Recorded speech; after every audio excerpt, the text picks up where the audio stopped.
जय हिंद दोस्तों, स्वागत है आपका हमारे YouTube चैनल सीखा स्टूडेंट अकेडमी में। दोस्तों आज हम फिजिक्स सीरीज का पार्ट नंबर 1 देखने वाले हैं, जो कि आपके NTPC, ग्रुप डी और SSC जैसे सभी एग्जाम्स के पॉइंट ऑफ व्यू से इम्पॉर्टेंट है।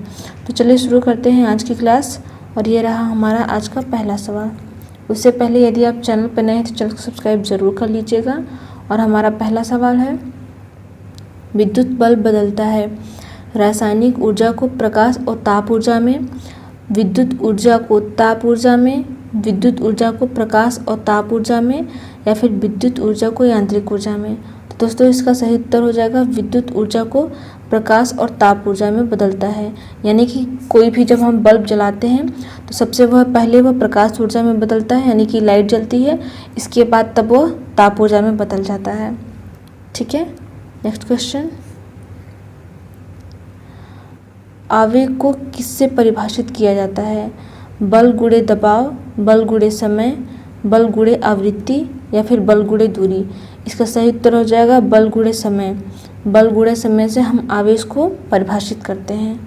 नेक्स्ट क्वेश्चन, अंतर्राष्ट्रीय मात्रक पद्धति की 7 मूलभूत राशियों में से 2 हैं, समय तथा विद्युत आवेश, वेग तथा समय, बल तथा द्रव्यमान, या फिर द्रव्यमान तथा समय। दोस्तों अंतर्राष्ट्रीय मात्रक पद्धति यानी कि जो एसआई मात्रक होते हैं, कुल 7 एसआई मात्रक होते हैं, जिसमें कि आपसे पूछा है कि 2 मूलभूत राशियां कौन सी हैं। तो इसका सही उत्तर हो जाएगा द्रव्यमान तथा समय। ये मूलभूत राशियां होती हैं। दोस्तों एसआई से बहुत सारे क्वेश्चन पूछे जाते हैं, तो ये आपके लिए मोस्ट इम्पॉर्टेंट हो जाएगा, आप इसको याद रखिएगा। नेक्स्ट क्वेश्चन, निम्न में से कौन सा विद्युत और ताप का अच्छा चालक है? कोयला, ग्रेफाइट, हीरा, या फिर ग्रेनाइट। इसमें पूछा विद्युत तथा ताप का अच्छा चालक है, यानी कि उसमें इलेक्ट्रिसिटी फ्लो करती है और उसमें हीट भी होता है। तो इसका सही उत्तर हो जाएगा ग्रेफाइट। ये विद्युत तथा ताप का अच्छा चालक है। दोस्तों इस पर 1 स्टार लगा लीजिएगा, ये आपके एग्जाम के पॉइंट ऑफ व्यू से मोस्ट इम्पॉर्टेंट है, ये आपके एग्जाम में पूछ सकता है। नेक्स्ट क्वेश्चन, फ्यूज में प्रयुक्त तार कौन सा होता है? गलनांक काफ़ी कम होता है, उसका गलनांक औसत होता है, गलनांक काफ़ी अधिक होता है, या फिर उपरोक्त सभी। तो इसका सही उत्तर हो जाएगा फ्यूज़ में जो प्रयोग किया जाता है तार, उसका गलनांक काफ़ी कम होता है। उसका गलनांक कम इसलिए रखा जाता है ताकि जब भी हाई इलेक्ट्रिसिटी हमारे घरों में आए तो तार गल जाए और बाकी सारे जितने भी हमारे घरों में इक्विपमेंट्स हैं, जैसे कि पंखा, टीवी, फ्रिज, कूलर, ये सब जलने से बच जाए। इसीलिए हम घरों में फ्यूज़ का उपयोग करते हैं। ठीक है, नेक्स्ट क्वेश्चन, आग से लोहे की छड़ का गर्म होना क्या होता है? ऊष्मा का संवहन होता है उसमें, या फिर ऊष्मा का संचरण होता है, ऊष्मा का विकिरण, या फिर उपरोक्त सभी। इसका सही उत्तर हो जाएगा उसमें ऊष्मा का संचरण होता है। संचरण यानी कि जब भी हम लोहे की छड़ को गर्म करते हैं तो उसमें ऊष्मा एक स्थान से दूसरे स्थान तक चली जाती है, यानी कि पूरी रॉड गर्म हो जाती है, तो उसमें ऊष्मा का संचरण करना कहते हैं। ठीक है, ये आपके एग्जाम के पॉइंट ऑफ व्यू से मोस्ट इम्पॉर्टेंट है, तो आप इसको याद कर लीजिएगा। नेक्स्ट क्वेश्चन, निम्नलिखित में से कौन सा कथन असत्य है? गर्म होने पर ठोस में प्रसार होता है, ठंडा करने पर यह सिकुड़ता है, या फिर भिन्न भिन्न पदार्थों का कथनांक और गलनांक अलग अलग होता है, या फिर पानी की अपेक्षा पारे का गलनांक काफ़ी कम होता है, या फिर इनमें से कोई नहीं। दोस्तों इसका सही उत्तर हो जाएगा पानी की अपेक्षा पारे का गलनांक काफ़ी कम होता है, यानी कि पानी का जो गलनांक होता है वो पारे से भी कम होता है। ठीक है, नेक्स्ट क्वेश्चन है हमारा, आमतौर पर क्रीम सेपरेटर, ड्राई क्लीनर आदि प्रयुक्त हल्की और भारी कणिकाओं को अलग अलग करने के लिए किस बल का अनुप्रयोग किया जाता है? अपकेंद्री बल, अभिकेंद्री बल, घर्षणात्मक बल, या फिर उपरोक्त में से कोई नहीं। तो इसका सही उत्तर हो जाएगा अपकेंद्री बल।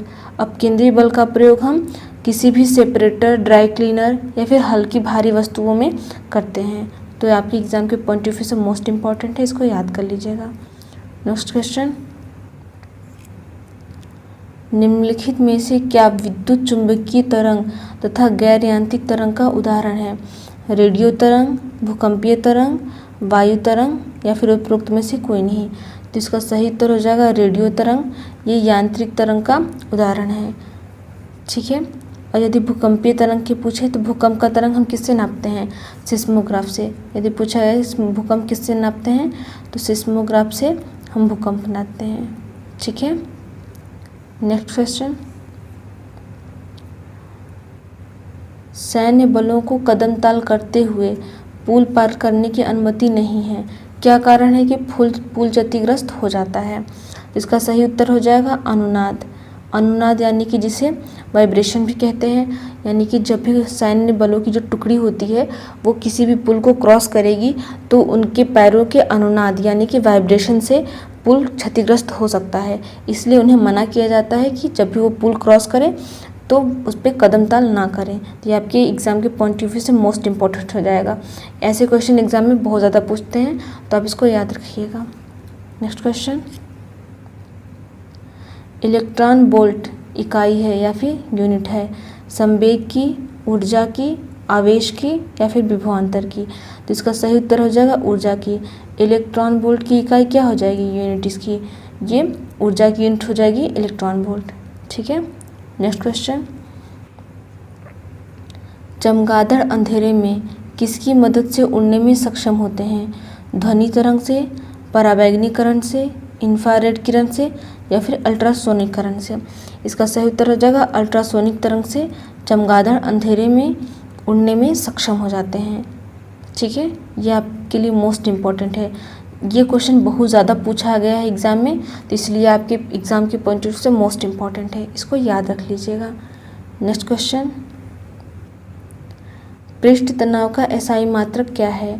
जूल पर मीटर, जूल पर मीटर स्क्वायर, न्यूटन पर मीटर या फिर न्यूटन मीटर स्क्वायर? इसका सही उत्तर हो जाएगा न्यूटन मीटर।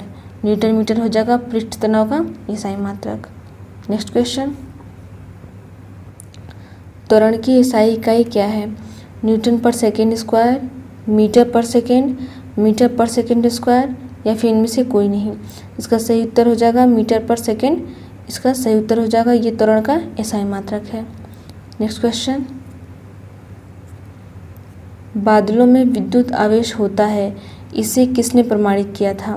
फैराडे ने या फिर अल्बर्ट आइंस्टाइन ने, कूलाम ने, बेंजामिन फ्रैंकलिन ने? इसका सही उत्तर हो जाएगा बेंजामिन फ्रैंकलिन ने बादलों में विद्युत आवेश होने को प्रमाणित किया था। ये मोस्ट इम्पॉर्टेंट है, याद रख लीजिएगा। Next question. निम्न में से किस प्रकार के लेंस के प्रयोग से मायोपिया के दोष को सुधारा जा सकता है? भुयावतल, उत्तल, समतावतल या फिर अवतल? इसका सही उत्तर हो जाएगा अवतल। अवतल लेंस लगाकर हम मायोपिया के दोष को सुधारा जा सकता है। Next question. जब एक वस्तु का प्रतिबिंब उत्तल लेंस के द्वारा वस्तु से बड़ा, आभासी तथा सीधा बनता है, तब वस्तु की स्थिति क्या होती है? f1 और 0 के बीच रहता है या फिर 2f1 पर रहता है, f1 पर रहता है या फिर अनंत पर रहता है? इसका सही उत्तर हो जाएगा f1 और 0 के बीच में रहता है। ये इम्पॉर्टेंट है आपके लिए, अक्सर फोकस से भी क्वेश्चन पूछ दिया जाता है, तो आप याद रख लीजिएगा इसको। Next question. लघु विद्युत धाराओं का पता लगाने एवं मापने हेतु निम्न में से कौन सा यंत्र प्रयोग किया जाता है? अमीटर का, फ्लक्स मीटर का या फिर गैल्वेनोमीटर का या वोल्ट मीटर का? इसका सही उत्तर हो जाएगा गैल्वेनोमीटर का प्रयोग हम किसी भी विद्युत धाराओं का पता लगाने के लिए प्रयोग करते हैं। ठीक है, नेक्स्ट क्वेश्चन। श्रव्य परिसर यानी कि जो सुनने वाला परिसर होता है उसमें सबसे ऊपरी सीमा निम्न में से किसके पास होती है? व्हेल में, कुत्तों में, चमगादड़ों में या फिर मानवों में? इसका सही उत्तर हो जाएगा चमगादड़ों में। ये श्रव्य परिसर की सबसे ऊपरी सीमा होती है। ठीक है, नेक्स्ट क्वेश्चन। स्वच्छ रातें बादल छाई रातों की तुलना में किस कारण ज़्यादा ठंडी रहती हैं? वियोजन द्वारा, विकिरण, अवक्षेपण या फिर संघनन? इसका सही उत्तर हो जाएगा विकिरण के द्वारा। विकिरण के कारण स्वच्छ रातें बादल छाई रातों की तुलना में ज़्यादा ठंडी रहती हैं। ये आपके लिए मोस्ट इम्पॉर्टेंट है, इसको याद रख लीजिएगा। नेक्स्ट क्वेश्चन है, यदि एक पिंड का वेग दोगुना किया जाए तो उस पर क्या प्रभाव पड़ेगा? उसका संवेग दोगुना हो जाता है, उसकी स्थितिज ऊर्जा दोगुनी हो जाती है या फिर उसका त्वरण दुगना हो जाता है। इसका सही उत्तर हो जाएगा उसका संवेग दोगुना हो जाता है। ये यदि किसी एक पिंड पर उस पर दुगना बल दिया जाता है तो उसका संवेग दुगना हो जाता है। ये मोस्ट इम्पॉर्टेंट हो जाएगा आपके एग्जाम के पॉइंट ऑफ व्यू से, तो आप उसको याद रख लीजिएगा। नेक्स्ट क्वेश्चन, सर्दी में कपड़े हमें गर्म रखते हैं क्योंकि हवा को शरीर के संपर्क में नहीं आने देते, शरीर से ताप को निकलने से रोकते हैं, ताप देते हैं या फिर ताप विकिरण नहीं करते हैं। तो इसका सही उत्तर हो जाएगा शरीर से जो हमारे ताप को होते हैं वो बाहर निकलने से रोकते हैं। तो इससे नंबर 2 हो जाएगा शरीर से ताप को निकलने से ये रोकते हैं, यानी कि हमारे शरीर के अंदर ही गर्माहट रखते हैं। ये हमारे शरीर की जो अंदर की ऊष्मा होती है उसे हमारे शरीर से बाहर निकलने नहीं देते हैं, जिससे कि हमारा शरीर गर्म रहता है। ठीक है, नेक्स्ट क्वेश्चन, संवेग की वही इकाई है जो कि क्या होती है? संवेग अघूर्ण, बल अघूर्ण, बलयुग्म या फिर आवेग। तो इसका सही उत्तर हो जाएगा आवेग, यानी कि जो संवेग की जो इकाई होती है वही आवेग की भी इकाई होती है। ये मोस्ट इम्पॉर्टेंट है, याद कर लीजिएगा। नेक्स्ट क्वेश्चन, इसमें से आपको सही छांटना है कि इसमें कौन सा आंसर सही है। चाल धनात्मक, ऋणात्मक व शून्य हो सकती है, या फिर वेग के परिणाम को चाल कहते हैं। चाल व वेग दोनों में दिशा व परिमाण होते हैं, या फिर चाल में केवल परिमाण व वेग में परिमाण दिशा दोनों होते हैं। तो इसका सही उत्तर हो जाएगा आंसर नंबर डी, यानी चाल में केवल परिमाण व वेग में परिमाण व दिशा दोनों होते हैं। तो आप इसको याद रख लीजिएगा, आंसर नंबर डी आपका सही हो जाएगा। नेक्स्ट क्वेश्चन, एक उत्तल दर्पण के सामने कोई वस्तु रखी हुई है, किस प्रकार का प्रतिबिंब बनेगा?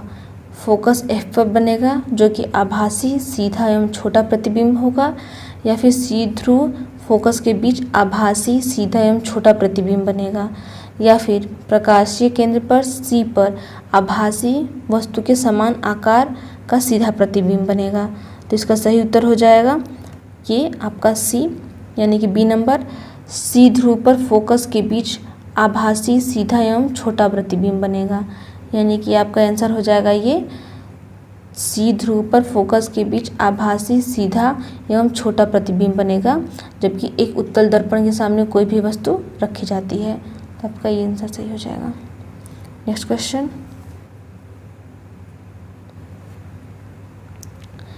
जब कोई वस्तु स्वतंत्र रूप से पृथ्वी के गुरुत्वाकर्षण के कारण गिरती है तो उसका त्वरण कितना होगा?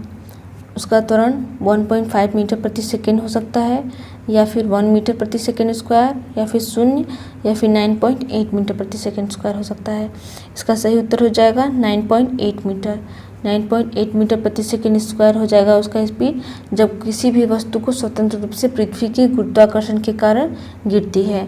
या फिर इसका आपसे इस तरह से भी पूछ सकता है कि जी का मान बताइए, जी यानी कि गुरुत्वाकर्षण का मान, तो ये 9.8 हो जाएगा, 9.10 मीटर प्रति सेकेंड स्क्वायर। ठीक है, ये आपके एग्जाम के पॉइंट ऑफ व्यू से मोस्ट इम्पॉर्टेंट है, तो आप इसको याद कर लीजिएगा। नेक्स्ट क्वेश्चन, बैरोमीटर यंत्र से वायुमंडलीय मापा जाता है तापमान, आर्द्रता, दबाव या फिर ये सभी। मतलब बैरोमीटर से वायुमंडलीय का कौन सा क्या चीज़ मापा जाता है? तो इसका सही उत्तर हो जाएगा दबाव। बैरोमीटर से हम दबाव मापते हैं। ठीक है, नेक्स्ट क्वेश्चन, डैश को पार्शिक इकाई में मापा जाता है, यानी कि पार्शिक इकाई में क्या मापा जाता है? विशालकाय तारों के कक्षीय वेग, तारों में घनत्व, अंतरिक्ष की दूरी या फिर आकाशीय पिंडों की चमक, इसमें से क्या नापा जाता है? तो अंतरिक्ष की दूरी। पार्शिक से हम क्या नापते हैं? अंतरिक्ष की दूरी को हम पार्शिक से नापते हैं। मोस्ट इम्पॉर्टेंट है, याद रख लीजिएगा। नेक्स्ट क्वेश्चन, किसी पिंड की विरामावस्था में रहने पर इसमें क्या निहित हो सकता है? वेग, ऊर्जा, गति या फिर संवेग। इसका सही उत्तर हो जाएगा ऊर्जा। जब किसी भी पिंड में विरामावस्था रहती है तो उसमें ऊर्जा निहित होती है, यानी कि जब कोई भी पिंड में स्थितिज ऊर्जा होती है तो वो विरामावस्था में रहती है। नेक्स्ट क्वेश्चन,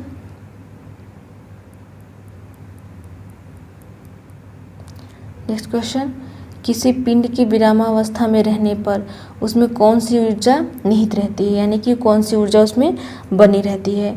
तो वेग, ऊर्जा, गति या फिर संवेग, उसमें कौन सी क्या बनी रहती है, तो उसमें विरामावस्था में ऊर्जा बनी रहती है। ठीक है। नेक्स्ट क्वेश्चन, किसी भी व्यक्ति की आंखें काली, भूरी अथवा नीली रंग की हो सकती हैं, जो इसमें उपस्थित रंजक के ऊपर निर्भर करता है। कॉयराइड, आइरिस, पुतली या फिर कॉर्निया। इसका सही उत्तर हो जाएगा आइरिस। आइरिस पे किसी भी व्यक्ति की आंखें काली, भूरी अथवा नीली हो सकती हैं। नेक्स्ट क्वेश्चन, यदि एक पिंड को जमीन से एक निश्चित ऊंचाई से गिराया जाए तो जब यह जमीन से आधी ऊंचाई पर होगा तब इसमें क्या होगा, कौन सी ऊर्जा होगी। केवल स्थितिज ऊर्जा या फिर गतिज ऊर्जा, उपर्युक्त दोनों या फिर उपरोक्त में से कोई नहीं। इसका सही उत्तर हो जाएगा दोनों, यानी कि जब किसी भी हम पिंड को जमीन से एक निश्चित ऊंचाई से गिराया जाए तो उसमें दो ऊर्जा होती है, स्थितिज ऊर्जा भी होगी और गतिज ऊर्जा। जब यानी कि ऊपर से किसी भी वस्तु गिरती है नीचे तो उसमें गति रहेगी, लेकिन वो इधर उधर तो कहीं जाती नहीं, सिर्फ स्थिति का नीचे आ रही है तो उसमें स्थितिज ऊर्जा भी रहेगी। तो ये आपके लिए मोस्ट इंपॉर्टेंट है, अक्सर एग्जाम में कन्फ्यूज़न करता है, तो आप इसको याद रख लीजिएगा। नेक्स्ट क्वेश्चन, एक व्यक्ति कृत्रिम उपग्रह में भारहीनता का अनुभव करता है क्योंकि पृथ्वी के कारण लगा आकर्षण बल होता है, चंद्रमा के आकर्षण बल पर संतुलित है या फिर निश्चित आकृति के उपग्रहों के कारण प्रभावहीन या फिर अभिकेंद्र बल के बराबर या फिर सभी स्थानों पर शून्य। इसका सही उत्तर हो जाएगा अभिकेंद्र बल के बराबर होता है जब एक व्यक्ति कृत्रिम उपग्रह से भारहीनता का अनुभव करता है तब। ठीक है। नेक्स्ट क्वेश्चन, धातुएं विद्युत की अच्छी चालक होती हैं, उनमें उच्च गलन बिंदु होता है या फिर वे अयस्क से बनी होती हैं, वे मूल्यवान होती हैं या फिर उनमें इलेक्ट्रॉन धारण करती हैं। नेक्स्ट इसका सही उत्तर हो जाएगा वे इसमें मुक्त इलेक्ट्रॉन को धारण करती हैं। नेक्स्ट क्वेश्चन, परिशोधक का उपयोग होता है प्रत्यावर्ती धारा को दिष्ट धारा में परिवर्तित करने के लिए, निम्न वोल्टता को उच्च वोल्टता में परिवर्तित करने के लिए या फिर दिष्ट धारा को प्रत्यावर्ती धारा में परिवर्तित करने के लिए। तो इसका सही उत्तर हो जाएगा प्रत्यावर्ती धारा को डिष्ट धारा यानी कि डीसी करंट में परिवर्तित करने के लिए प्रतिशोधक का उपयोग करते हैं। नेक्स्ट क्वेश्चन, वायु में ध्वनि तरंगे हैं अनुलंब, अनुप्रस्थ, विद्युत चुंबकीय या फिर ध्रुवीय। इसका सही उत्तर हो जाएगा अनुलंब होती हैं। जो वायु में ध्वनि तरंगे होती हैं वो अनुलंब होती हैं, तो आप इसको याद रख लीजिएगा, ये आपके एग्जाम के पॉइंट ऑफ व्यू से मोस्ट इंपॉर्टेंट है। दोस्तों यदि आपको ये वीडियो पसंद आया है तो वीडियो को लाइक कर दीजिएगा और यदि चैनल पर नए हैं तो चैनल को सब्सक्राइब जरूर कर लीजिएगा। जय हिंद।